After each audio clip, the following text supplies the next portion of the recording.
Okay, there we go. We got sound. We got sound. We got sound. We got sound. Thank you, guys. We have got sound. Fortunately, we have got sound. There we go. Thank you for the $2, Cabrillo. Thank you for the $2. And lads, if you guys are new to the channel, obviously, I don't think anyone is in here, subscribe. We are minus like 200 in the last, I don't know how many hours. We are like minus 200. But yeah, look, it is what it is. Who's winning? Indiana, but I'll talk about that in a little bit. But this is objectively one of the funniest things I have ever seen media do. Like, it is genuinely one of the funniest things. Actually, yeah, I'm going to say it once because I haven't watched the Venom video, nor do I want to watch it, to be completely honest. I'm guessing that's why I lost 200 subscribers. I literally only found it out when somebody commented like 5 minutes ago. And yeah, all I'm going to say is in general, everyone's entitled to their own opinions. You don't have to agree with people's opinions. You, like, at the end of the day, it is what it is. I've got nothing against the guy. If he's turned on me because I basically categorized him as a Aaliyah and Kelsey hater, which I think is a fact. And like, if he's right about them, I don't think that's a knock there. But like, if he's an issue with me, he has an issue with me. I don't really care. But nothing against the guy, and hope he continues to succeed. And very much on track to getting 100K very soon on the old YouTube. So I can guarantee you, once he hits that, I'll be the first to congratulate him. But yeah, I have no idea. I really don't. Shout out to him though, he's killing it this year. But yeah, doing the World Cup break, no, not really, because every good team is that why I shaved? What way I shaved? All right, no, it's my friend's like equivalent to bachelor party this weekend, so I got 2 hours back home to do this, and then I'm away tomorrow for it. I might be able to get away for an hour. But this is objectively the funniest thing I have seen, because they are promoting a game with a player that isn't in the rotation in Raven Johnson. Like, they are not promoting, obviously on the wing side. On the wing side, they're going to go and promote a game with Paige and Enrique. Obviously, like that's a given. That is absolutely a given. Is it? Someone just said it there. Yeah, whoever is the Ion person, you have to win look, if you don't win a national championship, you're not allowed on screen. Lexi Hull won one at Stanford, Raven won one in South Carolina, Enrique won one Notre Dame. Yeah, that's it. It's just NCAA championships. It's just like the old WNBA crew will tell you. If you don't win if you win a natty, you're automatically the better player. So Kelsey Mitchell doesn't read, like, unfortunately, Kelsey, it is now one of these things where Kelsey Mitchell, Caitlin Clark, you guys aren't, as the kids would say, the birthday. You guys, as you know, the kids would say, are not the birthday, Caitlin. You're not the birthday, Aaliyah. You're not the birthday, Kelsey. You're just a member of this team. And there needs to be a canon event to make you realize you're not the birthday. And that canon event is Lexi Hull and Raven Johnson. People on the fucking... Oh, I can't even say it without laughing. You got combined 6 points per game here. You got 6 points per game combined. Raven Johnson's not even in the rotation. Like, she's probably not gonna play tonight. Like, the only way she plays tonight is if Paige is cooking Lexi, if Paige is cooking Caitlin, if Paige is going for 40 and there's nothing they can do, maybe Ravens gets on. maybe Raven gets on. And that's the only chance she's there playing. And of course, like, it's only the Indiana Fever. Where did I tweeted at this? Is objectively the most hilarious thing I've ever seen. The response is, this is certainly one of the graphics of all time. Be so for real. Did either of them ever put Lexi Hull on the graphic? Permissions need to use Caitlin's image. No, it's not. No, it's not. Ion is a partner of the WM. Like, I don't. People are like, oh, you know, you need to pay to use Caitlin Clark's image. No, you don't. If you have a deal with the WNBPA, you can use Caitlin Clark's image for free.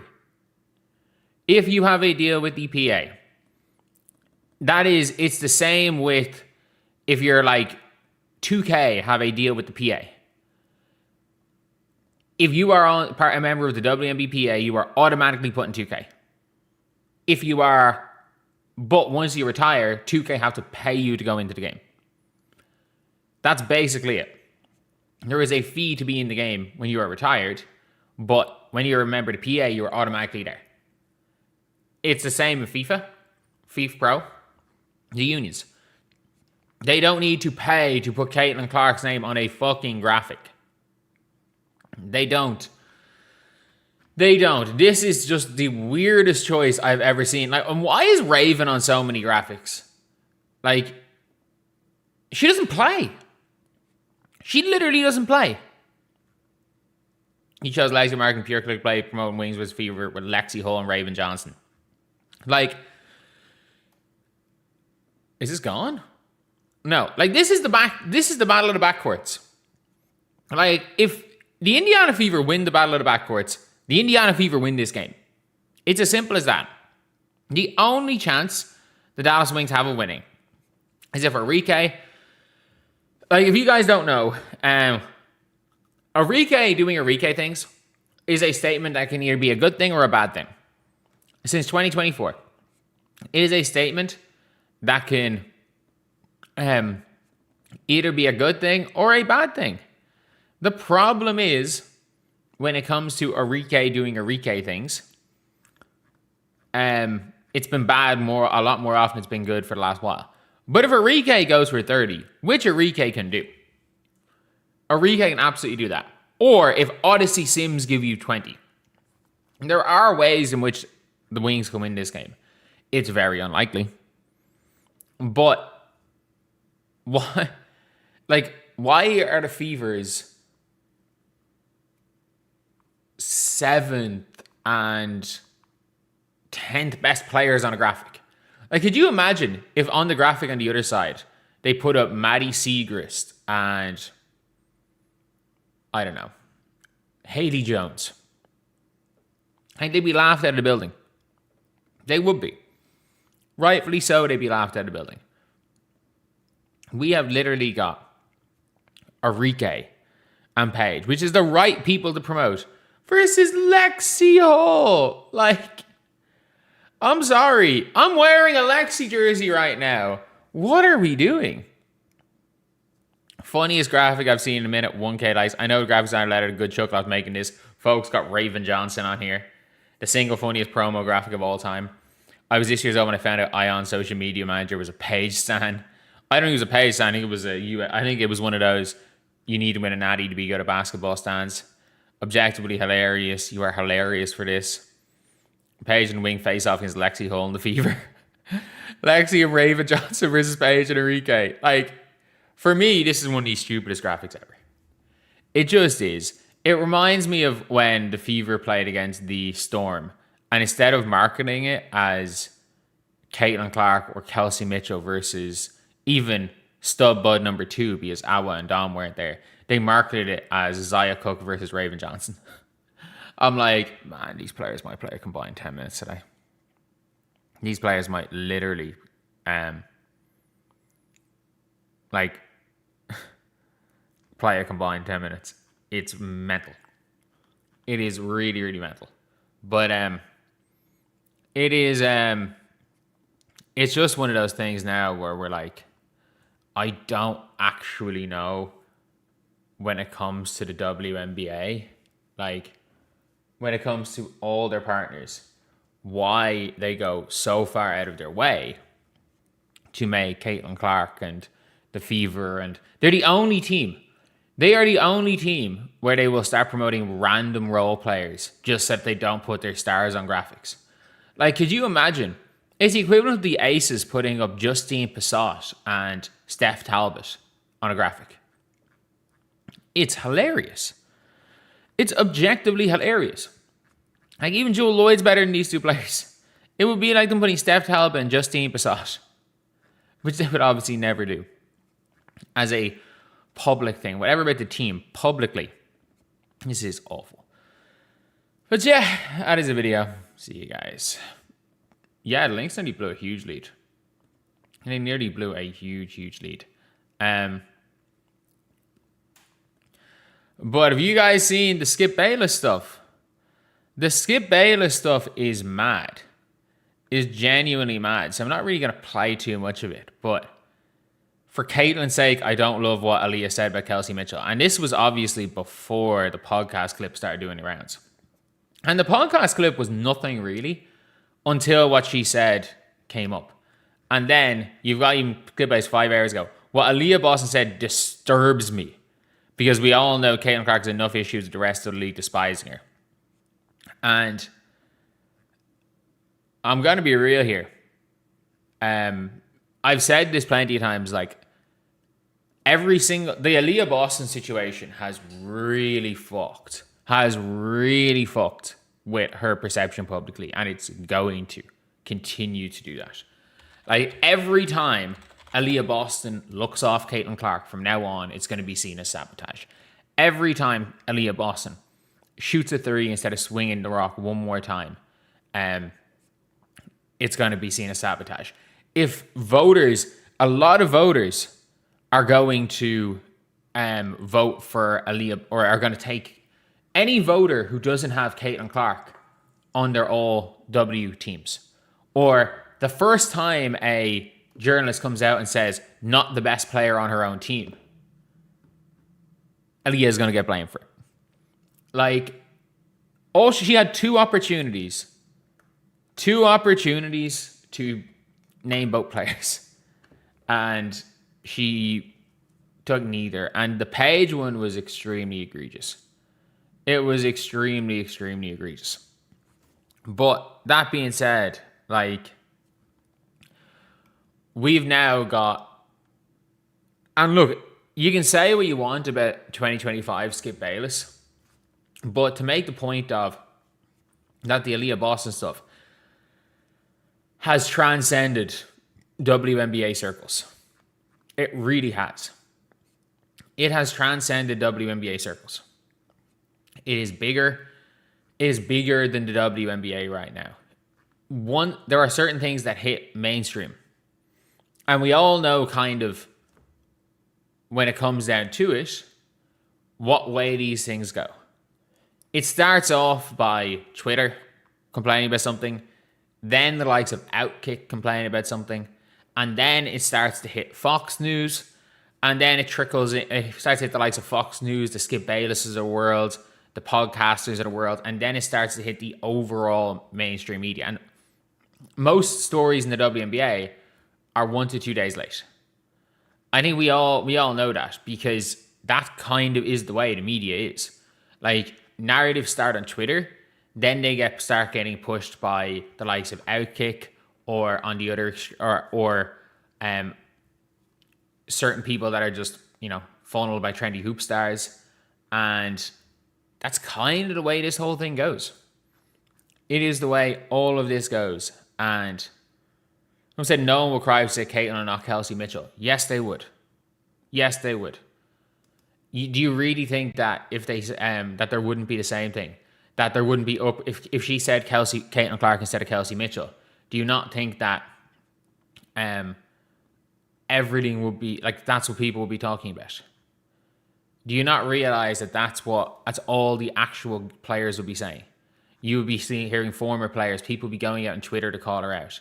It wouldn't pretty much be a situation where straight up, jeez, I blanked on what I was saying there.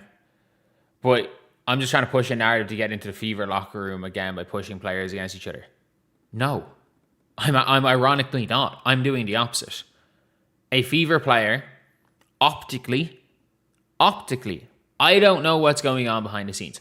Optically, has put one superstar guard over the other superstar guard. A Fever player has optically done that.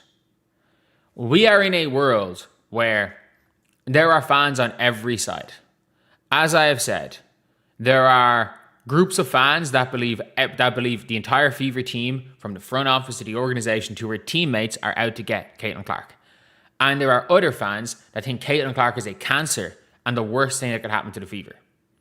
The problem is, by picking one superstar guard over the other, you have effectively not proved both and right, given both sides ammo for their divisive claims. In that scenario there is no world where Aaliyah Boston's answer should be anything other than we have first and second in the MVP race. We have the top two in the MVP race. There's no world where answer should be anything other than that. Because Sophie was asked the same question. And you want to know what Sophie did?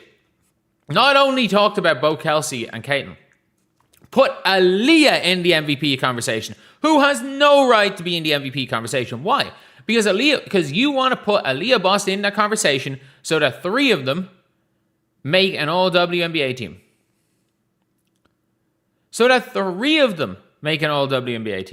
That's what you should want as a Fever. Because let's be very clear. A'ja Wilson's winning MVP, whether you like it or not. A'ja Wilson was complete dog shit yesterday. She has been terrible. She's been terrible post All-Star break. As in, she's not even been the best player on her team post All-Star break. And she's somehow gotten further. She has somehow become more of a favorite for the MVP race. She's not even been the best player on her team post All-Star break. I don't think people understand. She has the opposite of voter fatigue. You have to have the greatest season of all time to beat A'ja Wilson for MVP. You do. You absolutely do. Because no one gives a shit when A'ja Wilson plays badly. No one gives a shit when Jackie Young bails out A'ja Wilson. But if Kelsey Mitchell bails out Caitlin, Caitlin sucks. Caitlin bails out Kelsey Mitchell, Kelsey sucks. There is only a spotlight in the Fever players. Nobody cares. So if you are the Fever players, it is you against the world. There is no world where you should be in the same room as somebody saying that Olivia Miles and Paige Bueckers are better than either of your guards and get away with it. And that goes for Kelsey and that goes for Caitlin. If it was Caitlin's name instead of Kelsey Mitchell in that scenario, Aaliyah should be pushing for Kelsey Mitchell too. In no world should you ever not support your teammates. If you are asked who the best shooter in the WNBA is, and you are Aaliyah Boston, the answer is, I'm the best shooting big, Sophie Cunningham's the best catch and shoot player, and Caitlin Clark's the best shooter off the dribble. It's as simple as that. When you play on a team, you've got to do that, especially when there are so many people on all sides trying to tear them apart. And there is one side, again, that believes that everyone's against Caitlin Clark and trying to sabotage her, and another side, I think Caitlin Clark's a cancer and want her gone and that she sucks. And by putting Kelsey Mitchell above Caitlin Clark, you have essentially given both of them ammo to push their narratives. So I don't like when the players talk about, the fans are trying to divide them. Everybody knows what fan narratives are. If you are throwing gasoline on the flames of the fans, you cannot complain about them trying to divide it. Because we all know the exact narratives that people, whether they're your fans or whether they're your haters, are trying to use to divide the team. You cannot give them ammo to do that. Paige is going to dust Caitlin.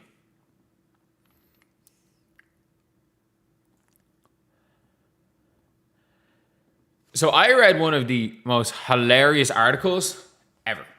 So I'm not going to show much of this.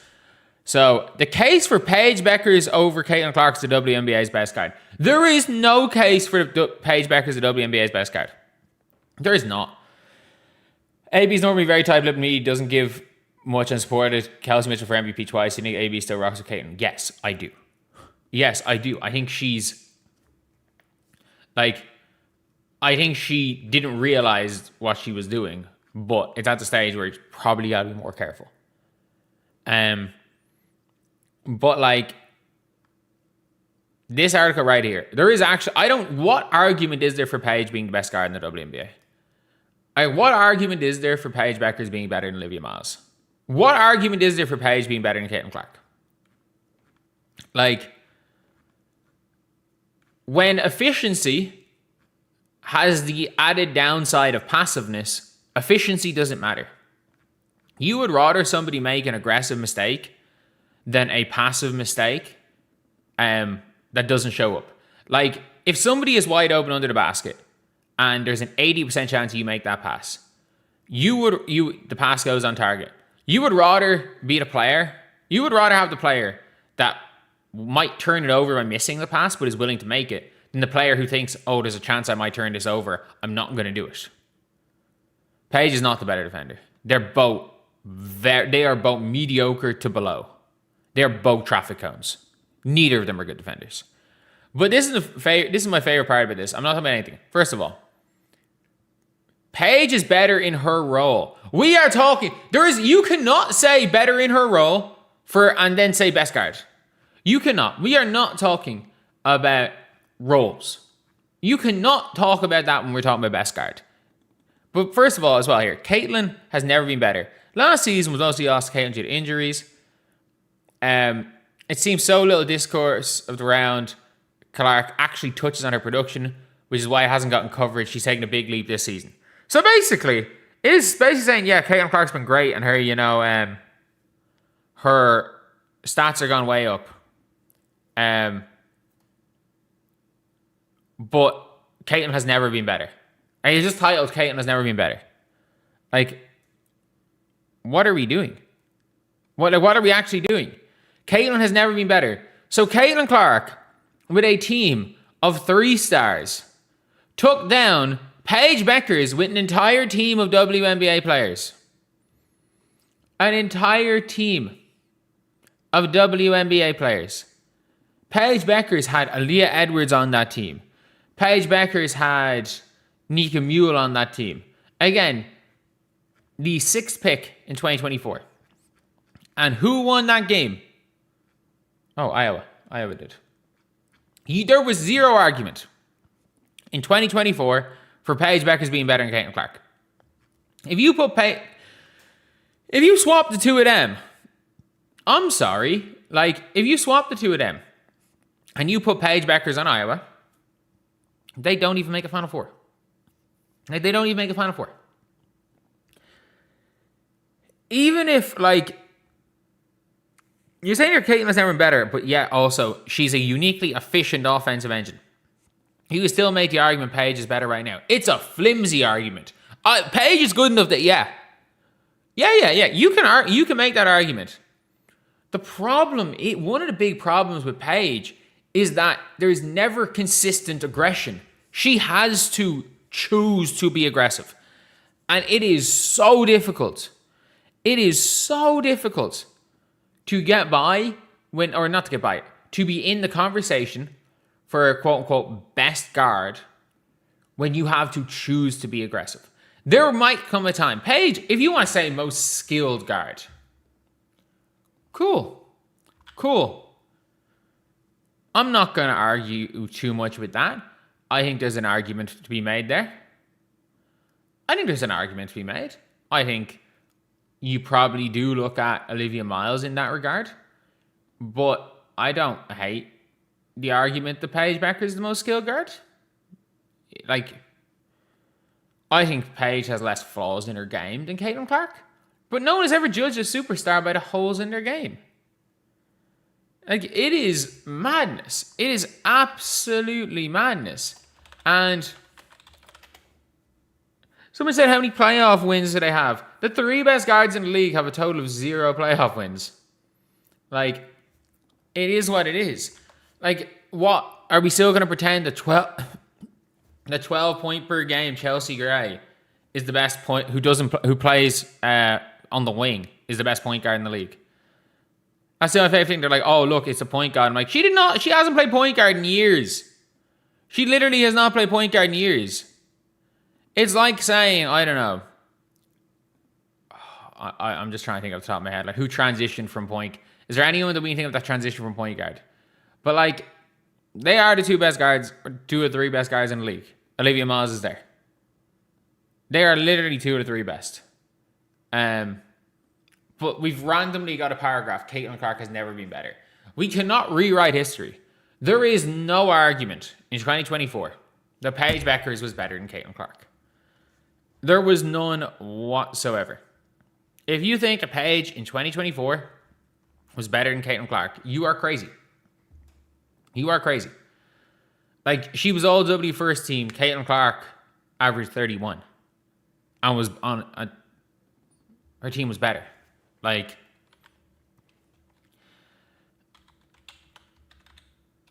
this is mad. Like, I actually cannot believe, and that is the narrative that is being now pushed. The Paige was always better. And if you want to say Paige was better when they were 17 years old, you got me. You got me, because she was. Paige Bueckers was the better player when she was 17 years old. There are players that I was better than at 17 years old that are playing pro. That are playing pro overseas and have had pro careers. There are players I made a national team over that have traveled the world playing high-level basketball. There's guys that went D1, high-level D2 that I made a national team over at one stage in my life. It doesn't mean shit. It's like, who's that guy on YouTube? On Instagram who makes like the 3-on-3. He's like trying to go pro in 3-on-3 in his mid-30s. And he always jokes about it. And he's like, here's our middle school rankings where I was top 3 in the country and I stopped growing. And for some reason, I was ranked higher than Russell Westbrook because he was top 5 in middle school. They kept him top 100. They kept him as like a top 100 recruit and he was ranked higher than Russell Westbrook. Like, it doesn't matter. It does not matter. There is no world in which Caitlin Clark did not have a chunk where she was better than Paige. And I think it's a flimsy argument that Paige is better than Caitlin Clark right now. Like, I think it is a very flimsy argument. Are people saying nobody's trying to push narratives to Paige's teammates or sabotaging her legacy? Have you not heard what people said, what those Paige stands are saying about Enrique? Yes, there is. Yes, there is. Like, there are a lot of people saying that. Those narratives completely exist. They absolutely exist. But yeah, there is no world in which, even if this video is going out tomorrow, even if Paige Bueckers outplays Caitlin Clark, I don't care about one game. If you're judging by one game, let's not forget some of the shit that Sydney Taylor did to Indiana. Like, let's not forget that Christy Wallace 17-point half. Let's never question that.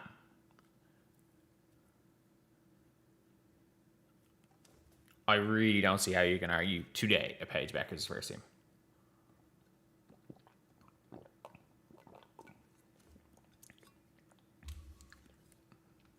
Maybe you could use the she won a natty argument, which doesn't matter. So actually, I'm going to preview this game. Oh, did you fucking see this shit? Did any of you see this shit? Like,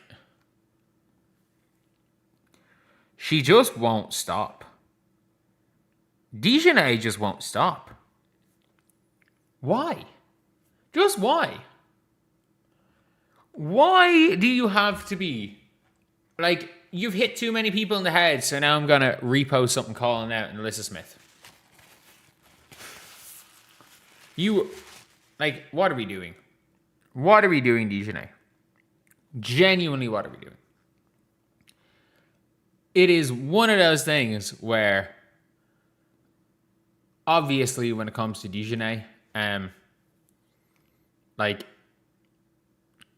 when it comes to her, she will go out of her way to create mental drama.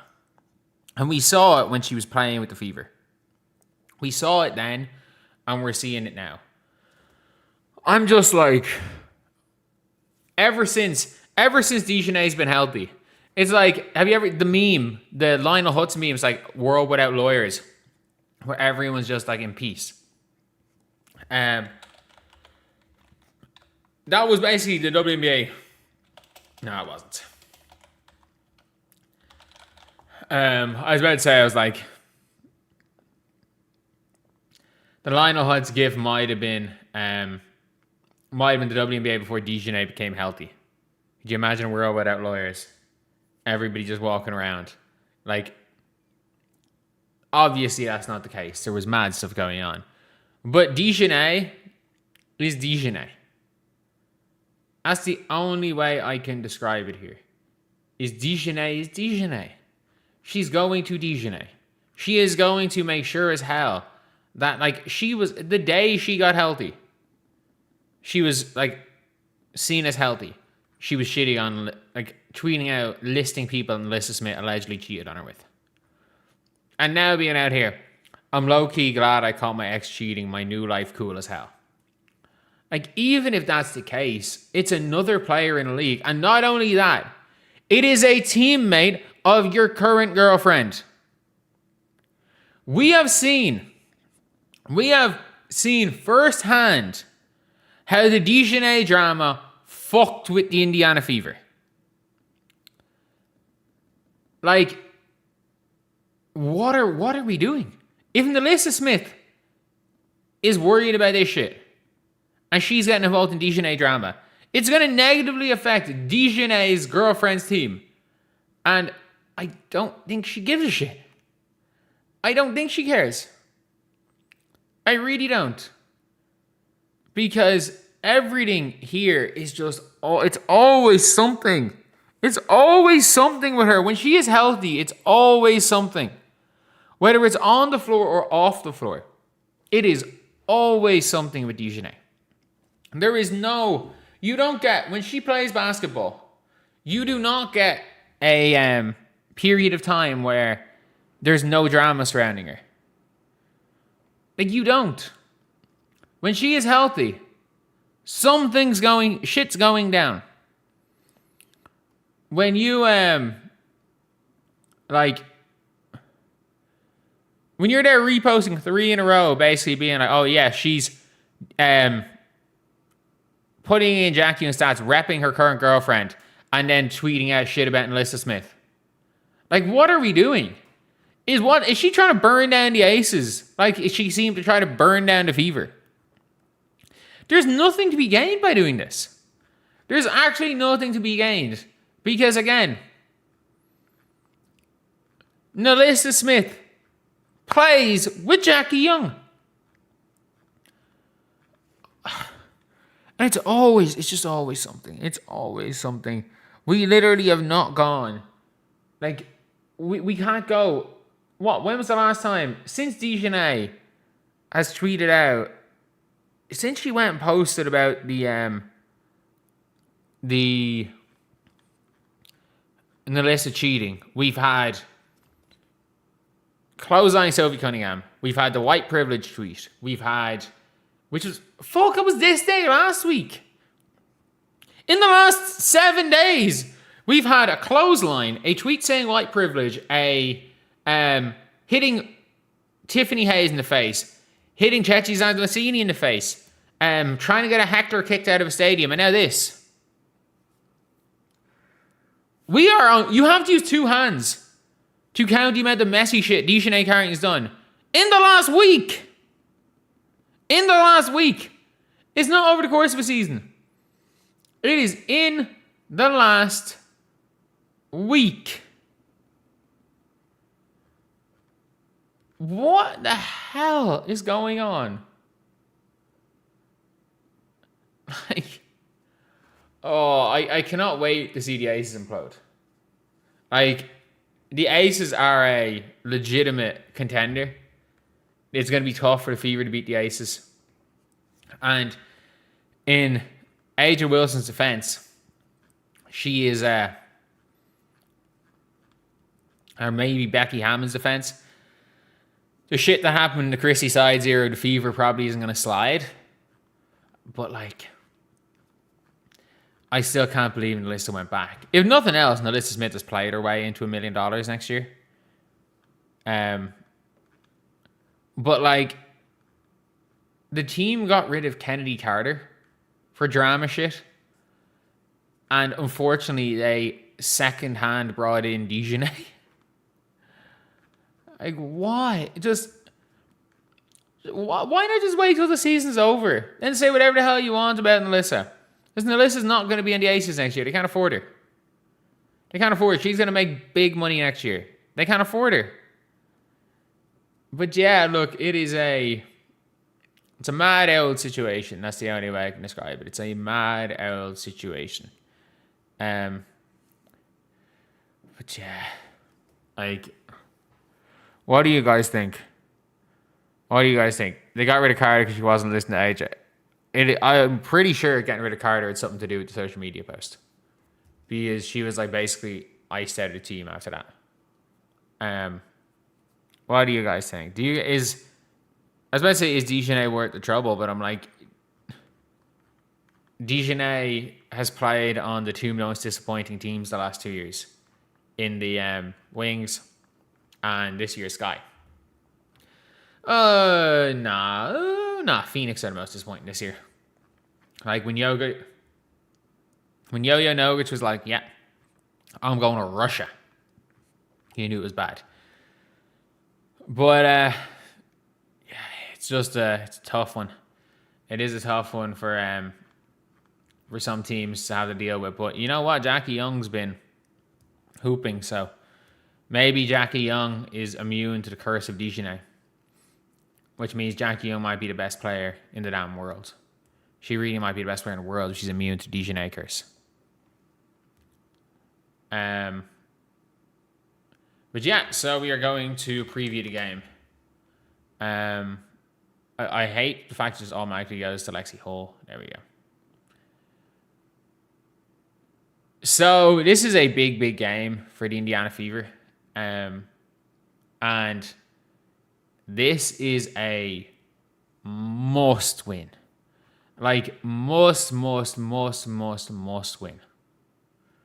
For me, it is like clearly a game where the Dallas Wings season, you could derail the Dallas Wings season. The Dallas Wings can't guard a parked car. They almost lost to Toronto. Toronto have lost 10 games in a row by an average of 20. They almost lost to Toronto. Somehow, the Dallas Wings were better in the first half when Paige didn't score. They are a shell of a team. Not only that, Zaza James is a bench threat. Lee Rue is going to play. Shug Sutton is going to play. If you lose, like if the Fever lose to this starting five with a bench of Maddie Segrist, Alicia Clark, and Lee Rue, we need to have some conversations. Like, this current Dallas Wings group of players that are healthy is not better than the Sparks, is not better than the Mercury, is not better than the Sky. His current crop of players, they don't have a single good defender on the team other than Alana Smith, who's been garbage this year. Thank God she's finally got her points per game above 5 on the season. And I guess it's starting to play a little bit. It's starting to do something since she's gone into the starting lineup. But she still isn't doing much. Like, she's okay. Awak is okay. Like, Awak's okay. 5 points per game. Shooting splits are okay. Blocks a couple of shots. But, like, Odyssey's going to have to guard Caitlin Clark. And Caitlin's going to match up on Odyssey. It's going to be a kind of tough matchup for Caitlin. I'll give her that. Odyssey's good.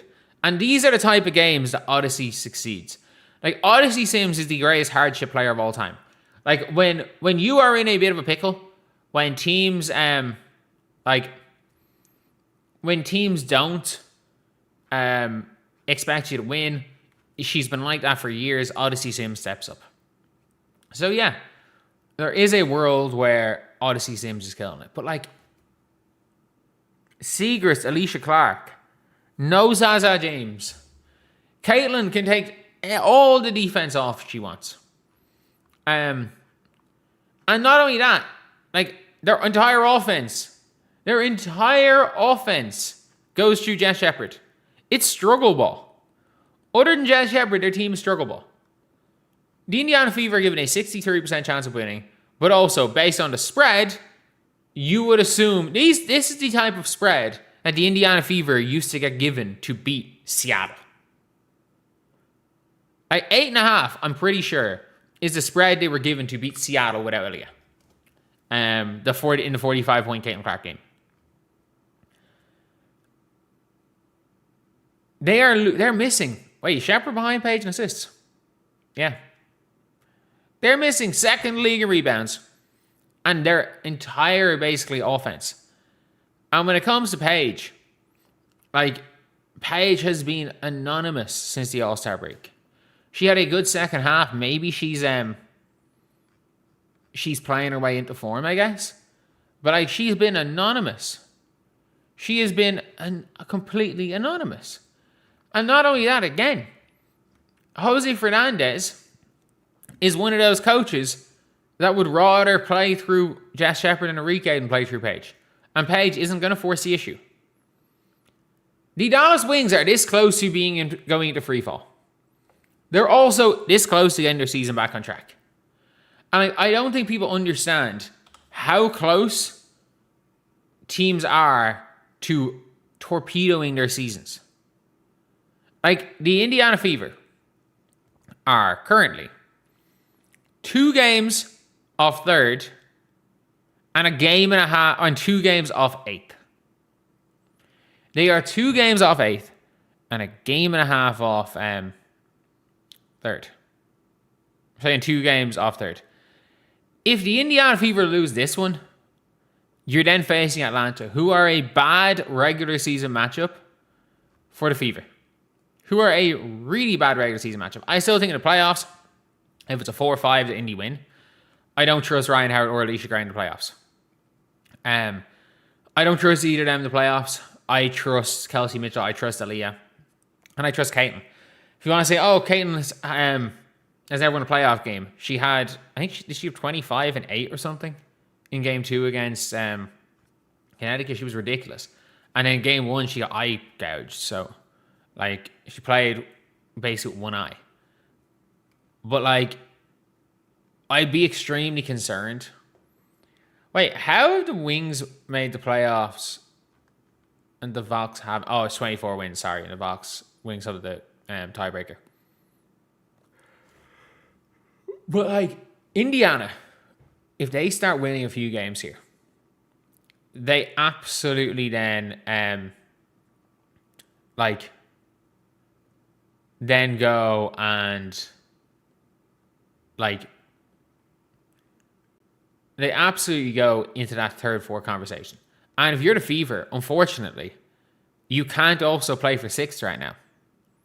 Like, what you don't want to do is drop in and lose a tiebreak to Dallas as well. If they lose today, they've also lost a tiebreak to the Dallas Wings. And they've got a real hell run. The Wings play a couple of tough games. The Fever have probably the toughest schedule in the remainder of the league. So you've got to win the games you're supposed to win. So the Fever go out. Atlanta's tough. But then they face Toronto and Dallas again. And the Liberty.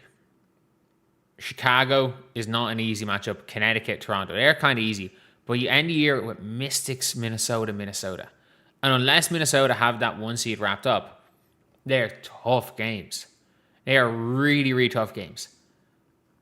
And just as easily as the Indiana Fever could get themselves into that 3rd, 2nd conversation with Golden State and Vegas. Just as easy as they can push themselves up here, they can drop. For the New York Liberty, one of the positives is about that team for the Fever's case is that Satou's just gone and Phoebish is hurt. That's one of the positives. But if you lose to half the Dallas Wings, like if you lose at home to half the Dallas Wings, I think we really start to talk about this Indiana Fever team. We really have to start having conversations. This needs to be a statement. Not only is this a win, this needs to be statement like last year against the Wings. Like the Dallas Wings versus the Fever. Is there a previous matchups here? I need to see if I can find last year's matchup. Where it was a statement win. Fever July 2025. Where you were up 30 points, they were up 30 points, pulled all their starters, then Paige started stat padding in garbage time. That Dallas Wings team, Paige, Enrique, yeah, JJQ was playing, MHA, McCowan, Isaiah James, Haley Jones. Like, I don't care. On paper, this Dallas Wings team wasn't that much worse than the Dallas Wings team currently playing. And Caitlin Clark sleptwalked to a dominant win. She didn't even shoot well. She was just making a mockery of them. This was a statement win. This was you can no longer argue that Paige is better than Caitlin. Paige Bueckers is past. Caitlin stole the ball off Paige 4 times. It was hilarious. And it needs to be a statement win. Not just a win, a statement win for the Indiana Fever.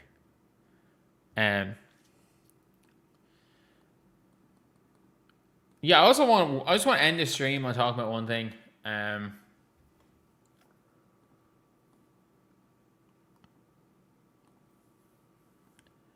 This has been awful.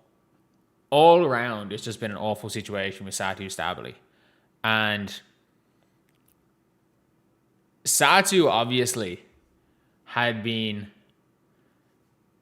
seen as a top player. Look, did I think she was a top player? No. I was never that high on Satou Sabally. But a lot of people were. So, like, a lot of people did feel like Satou was one of the better players in the league. And now we're at the stage where this might be the worst contract ever. And it might have all just been the Phoenix Mercury medical team. Like, the Phoenix Mercury medical team might have completely messed up Satou's career. Obviously, she'll step away from the team. She continues to recover from concussion she sustained in June. Chris DeMarco announced she hasn't played since June 23rd, was cleared of concussion protocol. She didn't play preseason. She never even got herself in shape. She was never even able to get herself in shape this year because of the concussion last year. Like, Satou has played 13 games in the last year, pretty much. It is... Someone just said Caitlin didn't shoot well in a blowout win, just like Angel did last night. Yeah, shooting 4 for 12 is very, very different. 4 from 12 on threes is very different than shooting 3 for 13. Very different. But yes, but Angel's again having the weirdest post All-Star break because she's been brilliant despite not hitting a shot. Like, she can't make layups, but everything else in her game has actually been fantastic. But it is absolutely now one of these things where when it comes to Satou, that I don't know what what is happening. Like, did they know how bad the concussion was last year? Did they know? If that's the case, why did they sign her? Is that one of those things? Is this one of those things now where the New York Liberty are like, oh shit, like, we risked it. We risked getting in a near maximum contract level player for Lexi Home money. But it turns out that, she was in a much worse state. And unfortunately, like, sport is sport. So I just want to see when it comes to Satou. Is she on a protected contract? Because if she's not protected, is it guaranteed? Yeah, it's guaranteed. It's guaranteed. So it really doesn't make too much of a difference there. It is a guaranteed money. But yeah, it is a really unfortunate one for everyone involved. Obviously, New York Liberty took a chance with Satou, and it is failed. It has been failed disastrously bad. Like, they tried, and it did not work. It is a pity because, like, Satou genuinely, you would have thought that she was one of the best contracts in the league. Like, when she signed, everyone thought it was unfair for the Liberty. And people being like, oh, why did everyone have the Liberty top at the start of the year? And it's like, well, people thought Satou and Phoebus were going to play.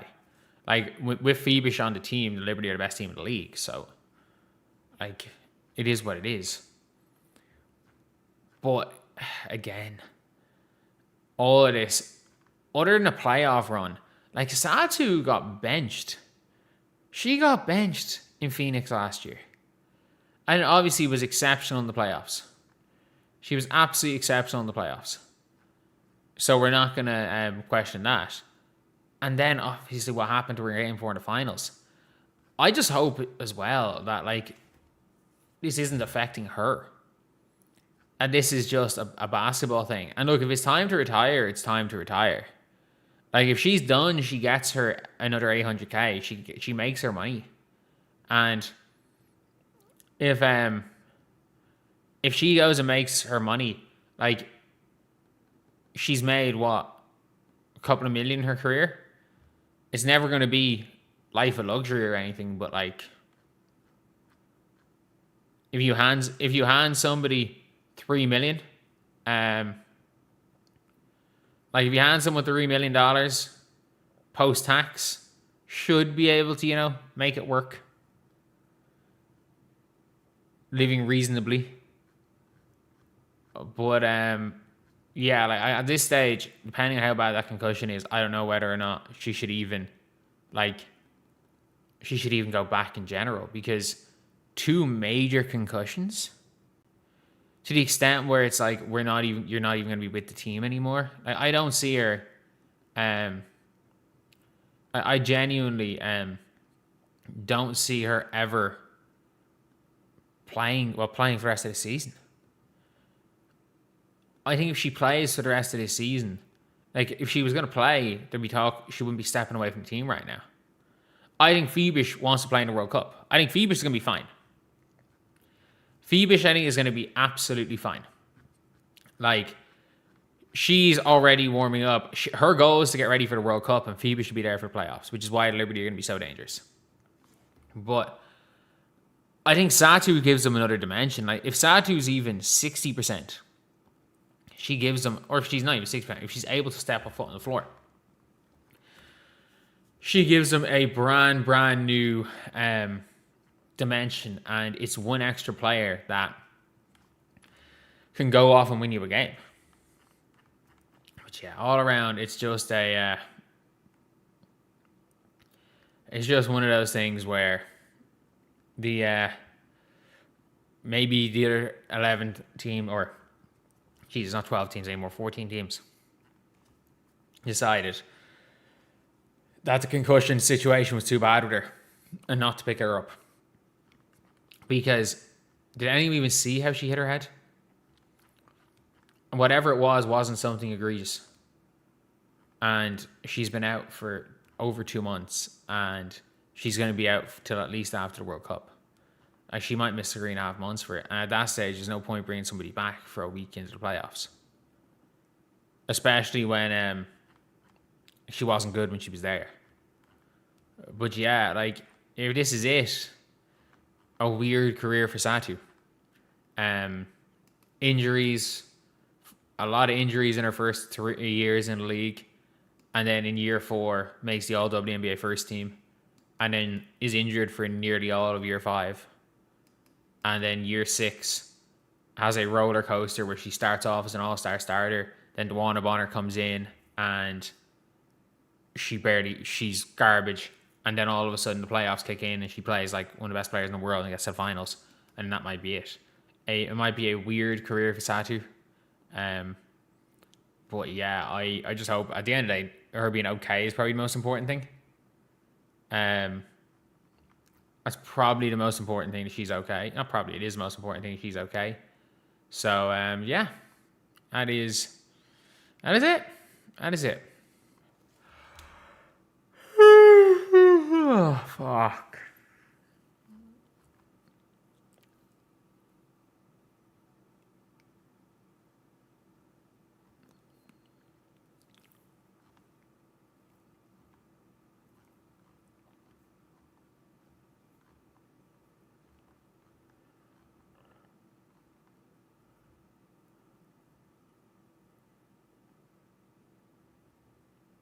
Time for a power nap.